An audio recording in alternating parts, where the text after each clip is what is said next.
काशी में प्रतिदिन ये होता, आज महादेव जी साक्षात आएंगे, सुबह से तैयारी हो जाती थी, आज महादेव जी आएंगे। घाट में ही रहते थे, पंडों की छतरी के नीचे तपती हुई धूप, तो घाट में धूप ऐसे ज्वाला सी लगती थी, और छोटी सी छतरी, उसी के नीचे दोपहर रात्रि वहीं 2 बजे तक तो तपती थी फर्श, और 2 बजे के बाद स्नान करके महादेव जी विश्वनाथ जी पहुंच गए। बस रोज आज मिलेंगे, आज तो निश्चित मिलेंगे। एक दिन इतना आनंद था कि आज तो बस आ ही रहे हैं, ऐसा आ ही रहे हैं।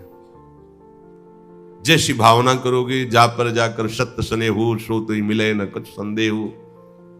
भयंकर जटाओं का बोझा ऐसे, इतना बड़ा हाथ में त्रिशूल लिए, देखा दोपहर में नग्न पैर से आ गए। अब अपने जो जहां पागल हुए उसको दिखाई दे, साष्टांग दंडवत, मौन, कुछ बोले नहीं। उससे हम तो बस वैसे ही स्तब्ध, जैसे कोई जड़वत। बाद में विचार आया, इसका मतलब क्या था? मैं ही मैं हूं, दूसरा कोई नहीं है। अलग से देखने की भावना मत करो, कण कण में मैं विराजमान हूं। एक दिन भाई जी के प्रति बहुत आकर्षण जब था, एक स्वप्न देखा कि स्वप्न में हम भाई जी से पूछ रहे कि मुझे श्री कृष्ण की प्राप्ति कब होगी। इसके बाद की बात, भाई जी ने ऐसे चश्मा करके ऐसे देखा, राधा बाबा बगल में बैठे, और कहा जब श्री कृष्ण बन जाओगे तब श्री कृष्ण की प्राप्ति होगी। जगने पर, बहुत विचार करने पर फिर यह कि श्री कृष्ण बन जाओगे, भाई जी का तात्पर्य क्या था? तब समझ में आ गया। मन कृष्णाकार, बुद्धि कृष्णाकार, चित्त कृष्णाकार, अहम कृष्णाकार, तब कृष्ण साक्षात्कार हो गया। नित्य युक्तस्य योगिनः तस्याहं सुलभा पार्थ, नित्य युक्तस्य योगिनः, नित्य युक्त हो गया जिसका चित्त प्रभु को छोड़कर किसी भी भोग भूमि में, किसी भी ऐश्वर्य में, किसी भी सिद्धि में, जैसे किसी को लगता है कि ये चमत्कार दिखाना, कोई भी चमत्कार दिखाना बहुत कठिन बात है। अगर भगवत दर्शन का लक्ष्य ना हो, भगवत प्राप्ति का लक्ष्य ना हो, तो कोई भी चमत्कार ऐसे करने में है, कोई बहुत बड़ी बात मत समझ। बस ये है कि इधर अगर स्वीकार किया तो उधर गेट बंद हो जाएगा, इसीलिए पिट जाते हैं, गाली सुन लेते हैं महात्मा जन, लेकिन प्रयोग नहीं करते अपने भजन का, प्रभु के पास जाते हैं। ऐसा ना समझना कि चमत्कार पीछे घूमते हैं। केवल बस एक बात है कि अगर इधर लगे तो उधर का गेट बंद हो जाएगा। तो इतनी दुर्लभ बात बनने जा रही है, किसी को प्रमाणित करने के लिए कि हम महात्मा, हम भजनानंदी, हम चमत्कारी हैं, अपना गेट बंद करवा ले तो मूर्खता ही होगी ना। यहां क्या होगा? वाह वाह हो जाएगा, बस उसके आगे क्या होगा? फिर वही प्रपंच। तो ये जो ब्रज के महात्मा है, जो भगवत प्रेमी महात्मा है, जो भगवत प्राप्त करने वाले हैं, इनके अंदर चमत्कार के बाप की सृष्टि होती है। ये चमत्कार बहुत ऊपर होते हैं। ये नहीं सोचना चाहिए कि इनमें भजन होता तो उसने 2 थप्पड़ मारे भस्म कर देते। भजन का जानते हो, भजनानंदी का 2 थप्पड़ मारा है, तुम्हें निश्चित भगवान की प्राप्ति हो, तुम्हारा कभी अमंगल न हो, भगवान तुम्हारे परिवार को भी सुखी रहे, और तुम आजीवन स्वस्थ रहकर पवित्र बुद्धि के द्वारा भगवान को प्राप्त। ये महात्माओं का बल होता है। महात्माओं के बल थोड़ी होता है किसी ने गाली दिया, मार दिया, जा भस्म हो जा। ये भस्मासुर थोड़ी होते महात्मा है भाई, भस्म कर दिया, नष्ट नहीं। साधुते हो न कारज, तब भगवान उनके अधीन होते हैं।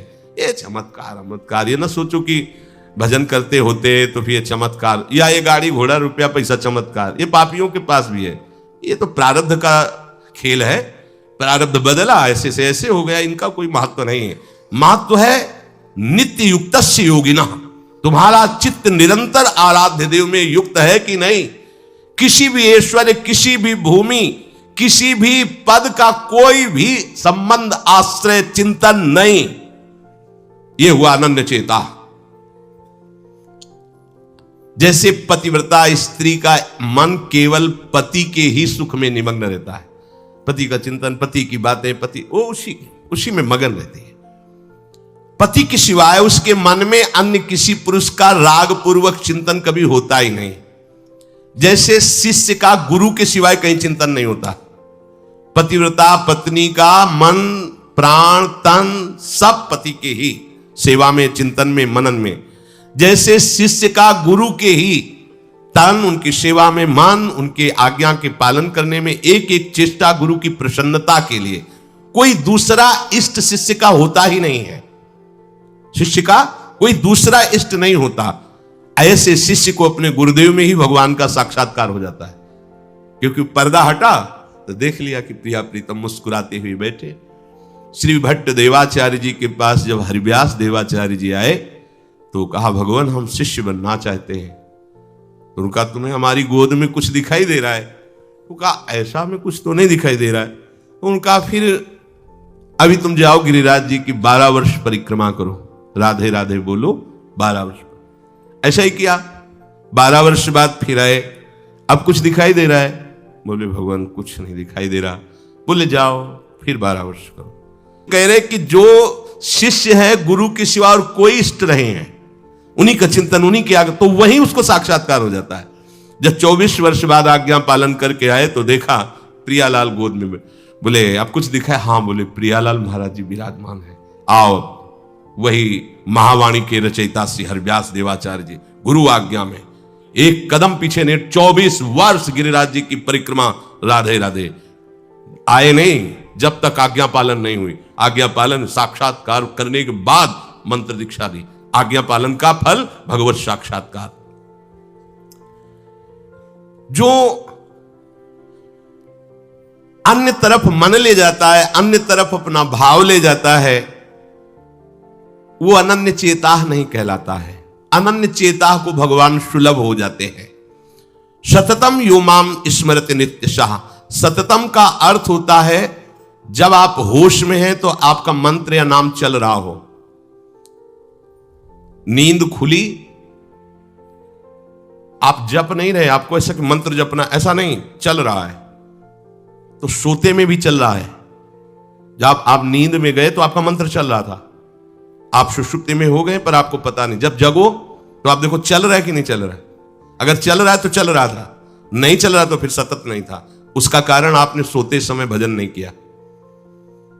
यह भी गुरु कृपा से पहले ही सिखा दिया गया था कि जब तक गाढ़ नींद ना आवे तब तक आसन में बैठ के मंत्र जप करो, जब आ जाए तो लेट जाओ, मंत्र का ही चिंतन करते हुए सो। तो उससे प्राय उपासक जो भजन करते हो अनुभव करते होंगे, जगते ही मंत्र चल रहा है। सैकड़ों बार तो ऐसा अनुभव हुआ कि हम सो ही रहे हैं पर आसन में बैठ गए, जब चेतना आई तो देखा है कि मंत्र चल रहा है, आसन में बैठे हैं। अभ्यास बहुत बड़ा बल सोते, मतलब अभी नींद खुली नहीं, आसन में बैठ गए। बिल्कुल कभी भी जीवन में मतलब 10-5 मिनट का अंतर तो कह सकते हैं, लेकिन ऐसा नहीं कि आधा घंटा 1 घंटा का अंतर कभी जीवन में पड़ा हो। और वो अलार्म कभी जीवन में लगाया नहीं। गंगा किनारे कहां अलार्म। अभ्यास बहुत बड़ी ताकत होती, बहुत। आप सोचो, अभ्यास नहीं तो नेत्र खोल के भी निशाना नहीं लगा सकते, अभ्यास है तो शब्द पे गोली मार देगा, आवाज हुई ठीक वही गोली लगेगी। अभ्यास बहुत बड़ी ताकत होती है। अभ्यास इतना भजन का, सततम योमम स्मृति नित्यशः, बहुत कठिन लग रहा है ये, पर एक बार मन पकड़ लेगा तो बहुत आनंद आएगा। कैसी कैसी आनंद वृत्तियां होती हैं निरंतर भजन करने वालों की। दूसरे की जरूरत नहीं, अपने आप में नाचता है, अपने आप में बातें करता है, अपने आप में हंसता है, अपने आप में खेलता है, उसे किसी और की जरूरत नहीं होती। वो अपने आप, जो आप है ना, वो अपने आप से खेलता है, अपने आप में हंसता है, अपने आप से बातें करता है।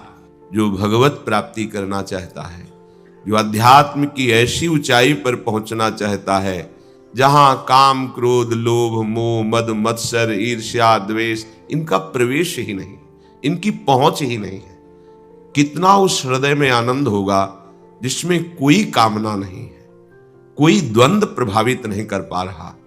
और यही तो प्राप्त करने के लिए हमें मानव देह मिला है।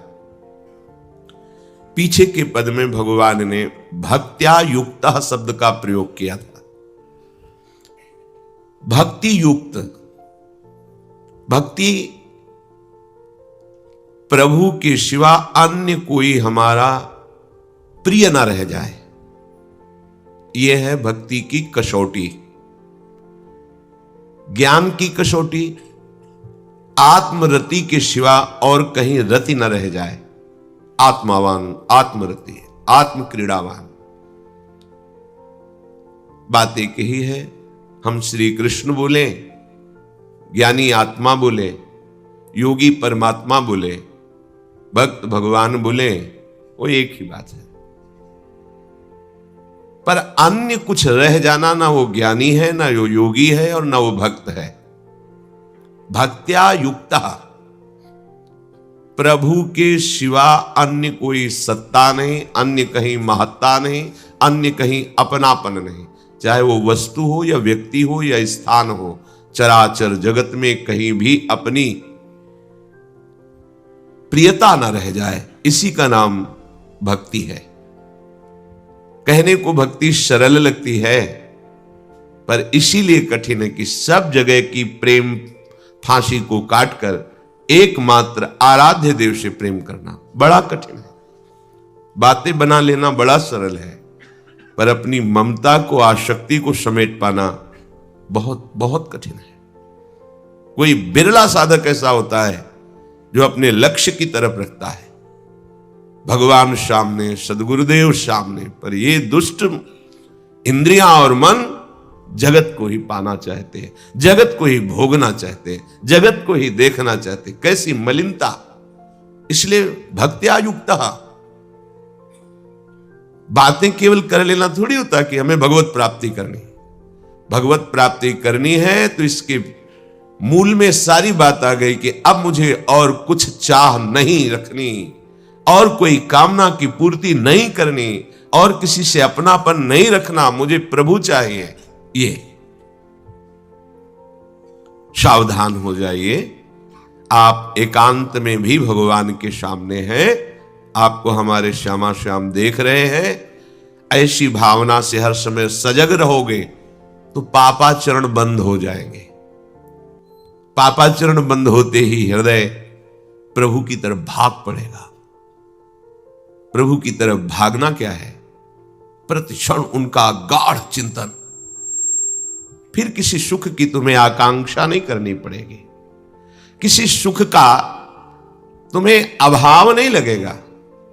इह परलोक सकल सुख पावत, मेरी सो भैया कृष्ण गुण संच।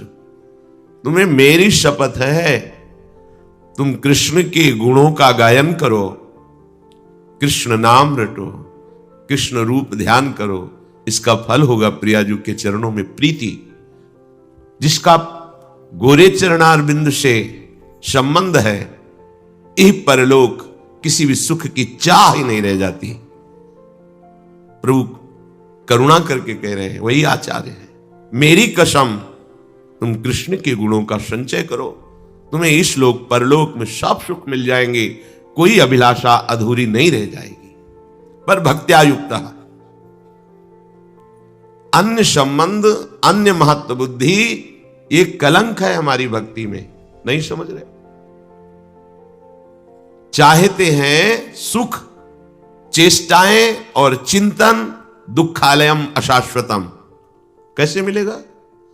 चाहते हो अविनाशी पद और भोग दृष्टि रखते हो विनाशी की, प्रियता रखते हो विनाशी की, गाढ़ चिंतन करते हो विनाशी भोगों का, कैसे अविनाशी पद का अधिकार प्राप्त होगा?